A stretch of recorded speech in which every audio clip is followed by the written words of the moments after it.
शेतकरी मित्रांनो, तुम्ही आमचे डाळिंब बाग बघू शकता, पण या डाळिंब बागाला कोणाची नजर लागलेली आहे। इथे खोडकिड्याने त्याचा प्रादुर्भाव दाखवलेला आहे। तर तुम्ही इथे बघू शकता किती मोठे होल झालेले। तर असेच आमचे 7 झाडं खोडकिड्याने हे झालेले। खोडकिडाच म्हणजे बोर होरल।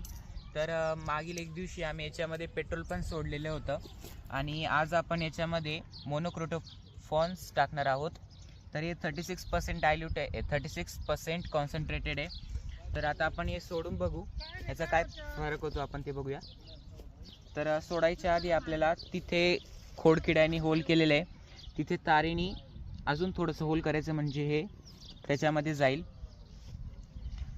तर आपण हे 5 ml चं सिरिंज घेऊ शकतो। हे बघा 5 ml चं, याच्यामध्ये आपल्याला हळूहळू सोडायचं आहे। हे सोडल्यामुळे याच्यामध्ये गॅस तयार होईल, गॅसमुळे हे सोडल्यामुळे याच्यामध्ये गॅस तयार होईल। गॅस तयार झाल्याने खोडकिडा आपले प्राण तिथेच गमावून देईल।